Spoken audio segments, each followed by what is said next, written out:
প্রিয় শিক্ষার্থীরা, আশা করছি তোমরা এই করোনাকালীন সময়ে বাসায় ভালো আছো, সুস্থ আছো এবং নিয়মিত পড়াশোনা করছো। তোমাদের নবম দশম শ্রেণী যে পদার্থবিজ্ঞান ক্লাস, এই পদার্থবিজ্ঞান ক্লাসে পদার্থের অবস্থা এবং চাপ এই অধ্যায়ের নতুন একটি পর্ব নিয়ে হাজির হয়েছি। আমি রসরাজ রায়, সহকারী শিক্ষক, পদার্থবিজ্ঞান, police lines school and college, Rangpur. প্রিয় শিক্ষার্থীরা, আগের পর্বগুলোতে আমি তোমাদের পদার্থের চাপ, পদার্থের বিভিন্ন প্রকার অবস্থা এবং স্থির তরলের মধ্যে কোনো বিন্দুতে চাপ কীরকম করে বের করতে হয় এই সম্পর্কিত রাশিমালাগুলো আলোচনা করেছি। আমি একটু তোমাদের আগের যে আলোচনাটি ছিল সেটি একটু একটু পুনরালোচনায় যাব। প্রথমে আমি যে আলোচনা করেছি তা হচ্ছে চাপ। চাপ ছিল এরকম যে কোনো বস্তুর উপর লম্বভাবে প্রযুক্ত বল, কোনো বস্তুর উপর লম্বভাবে প্রযুক্ত বলকেই আমরা চাপ বলেছি। চাপকে পি দিয়ে প্রকাশ করেছি। চাপের একটি রাশিমালা আমরা জেনেছি, পি ইকুয়াল এফ বাই এ। তারপরে আমরা শিখেছি কোনো স্থির তরলের মধ্যে কোনো বিন্দুতে চাপের মান নির্ণয়। অর্থাৎ আমরা দেখেছি এরকম একটি জারের মধ্যে তরল আছে এবং কোনো বিন্দুতে চাপের মানগুলো কীরকম এই সম্পর্কে আমরা জেনেছি। আমরা দেখেছি এই যে প্রত্যেকটি বিন্দুর যার উচ্চতার উপর নির্ভরশীল ছিল, রাশিমালা ছিল স্থির তরলের মধ্যে কোনো বিন্দুতে চাপ পি ইকুয়াল এইচ রো জি। অর্থাৎ স্থির তরলের মধ্যে কোনো বিন্দুতে চাপ মূলত উচ্চতার উপর এবং যে তরল ছিল এই তরলের ঘনত্বের উপর নির্ভর করে। এটি আমরা জেনে এসেছি। প্রিয় শিক্ষার্থীরা, আজকে আমরা নতুন একটি বিষয় সম্পর্কে জানব। সেটি হচ্ছে আগে ঘনত্ব সম্পর্কে জানব এবং তারপরেই আমরা জানব হচ্ছে প্লবতা সম্পর্কে। আবার বলছি, আমরা ঘনত্ব সম্পর্কে জানব এবং প্লবতা সম্পর্কে জানব। প্রিয় শিক্ষার্থীরা, প্রথমে যদি ঘনত্বের কথা বলি তাহলে ঘনত্ব জিনিসটা হচ্ছে, তোমরা দেখবে যে কোনো একটা পানিতে তুমি যদি একটি লোহার টুকরা ফেলো সেটি ওই পানিতে ডুবে যাবে।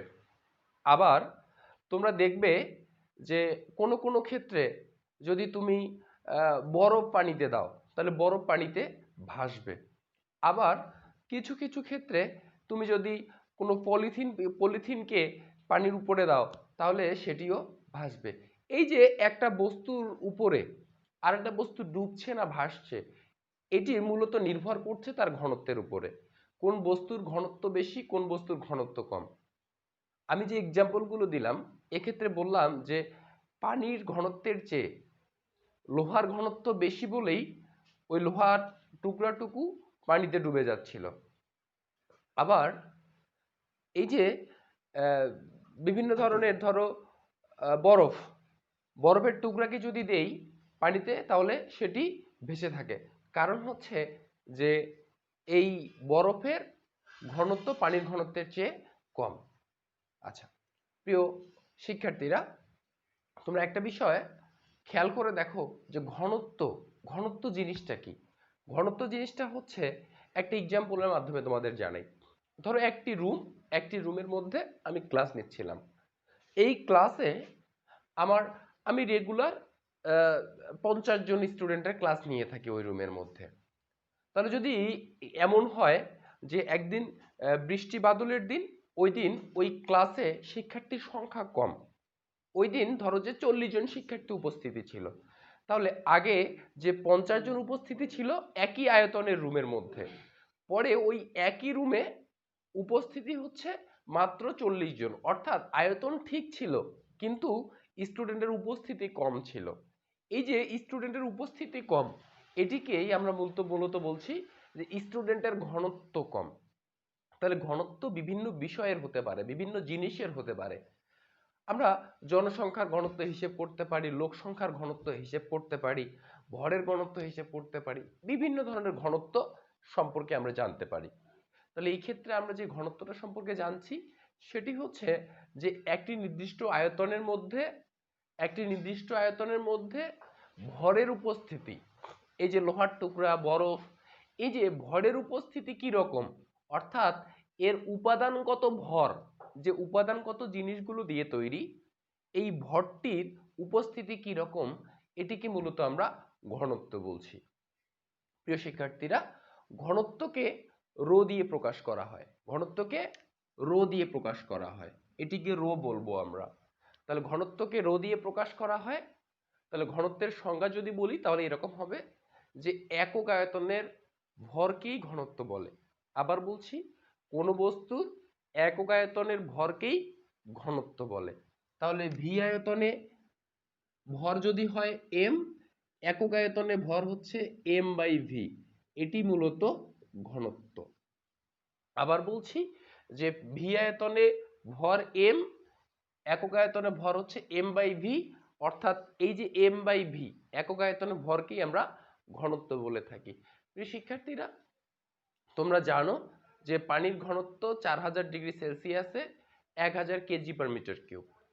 আবার আবার হচ্ছে যে বরফের ঘনত্ব আলাদা, তারপর হচ্ছে লোহার ঘনত্ব 7800, বায়ুর ঘনত্ব হচ্ছে 1.29।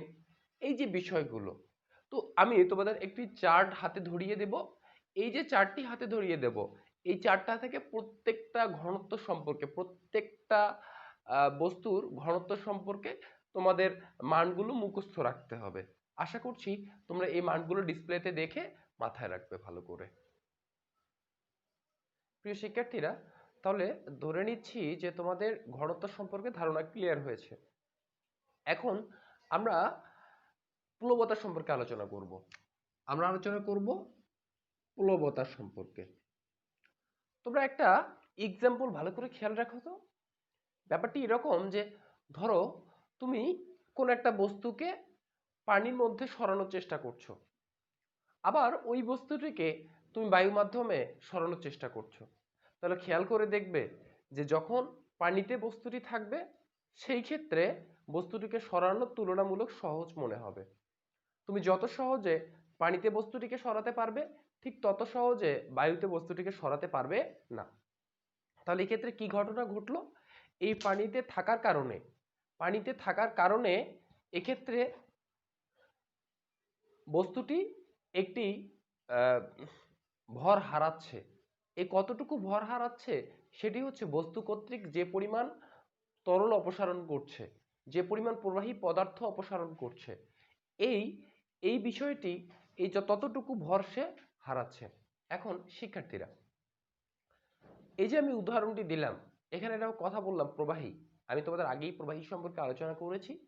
যে সকল পদার্থ প্রবাহিত হতে পারে তাদেরকে প্রবাহী বলেছি, আর যে সকল পদার্থ প্রবাহিত হতে পারে না তাদেরকে অপ্রবাহী বলেছি।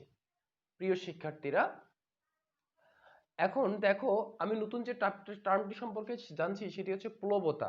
তাহলে প্লবতা হচ্ছে যে কোনো স্থির তরল বা প্রবাহী পদার্থের মধ্যে, সেটি বায়ু পদার্থের মধ্যে হতে পারে, তরল পদার্থের মধ্যে হতে পারে।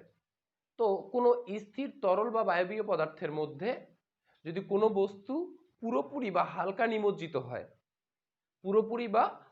নিমজ্জিত হয় তখন তরল বা বায়বীয় পদার্থ কর্তৃক ওই বস্তুটির উপর একটি ঊর্ধ্বমুখী লব্ধি বল ক্রিয়া করে। আবার বলছি, ঊর্ধ্বমুখী লব্ধি বল ক্রিয়া করে। এই যে ঊর্ধ্বমুখী লব্ধি বল ক্রিয়া করছে এটিকে মূলত আমরা বলছি প্লবতা।